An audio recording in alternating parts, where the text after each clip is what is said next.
I am advocate Nitin. Welcome to my channel. അതായത് നമ്മുടെ ഇപ്പോൾ ഈ ഫാമിലി കോടതികളിലെ കേസുകളുടെ എണ്ണം വളരെയധികം കൂടുതലാണ്, ഡിവോഴ്സ് കേസ്. എന്താണ് അതിൻ്റെ റീസൺ? നമ്മൾ അതേപ്പറ്റി ചിന്തിച്ചിട്ടുണ്ടോ? പെട്ടെന്ന് പറയുകയാണെങ്കിൽ നമ്മൾ പറയും ഇപ്പോഴത്തെ ജനറേഷൻ്റെ കുഴപ്പമാണ് എന്ന് പറയും. പക്ഷേ അതാണോ ശരിക്കുള്ള റീസൺ? ഇപ്പം അത് ഒരു കല്യാണാലോചന വന്നാൽ നമ്മൾ പ്രധാനമായിട്ട് എന്താണ് നോക്കുന്നത്? ഒരു വ്യക്തിയുടെ ക്യാരക്ടറാണോ? അല്ല.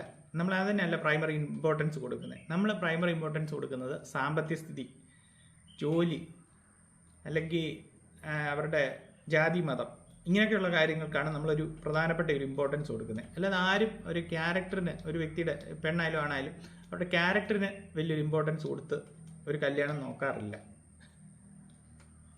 ശരിയല്ലേ? അല്ലെങ്കിൽ അങ്ങനെ നോക്കുന്നതായാലും ഒരു 10% കാണത്തുള്ളൂ. അതായത് അപ്പം നമ്മൾ അങ്ങനെ ചെയ്യുമ്പോൾ അതിനകത്ത് പ്രശ്നം എന്താണെന്ന് വെച്ചാൽ സാമ്പത്തികം ഒക്കെ ആയിരിക്കും.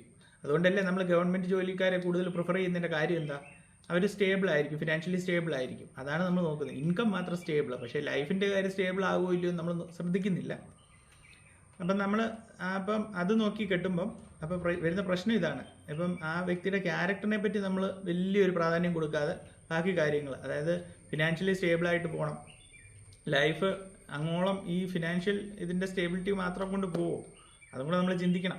ഇതാണ് നമ്മളിപ്പം ഇപ്പോഴത്തെ കാലത്ത് കൂടുതലായിട്ട് ഇമ്പോർട്ടൻസ് കൊടുക്കുന്നത്. അതാണ് സാമ്പത്തികം. അതായത് മറ്റുള്ളവർക്ക് എല്ലാവർക്കും സാമ്പത്തിക സ്ഥിതി വളരെ മെച്ചപ്പെട്ട് വലിയ ലെവലിലോട്ട് പോകുമ്പോൾ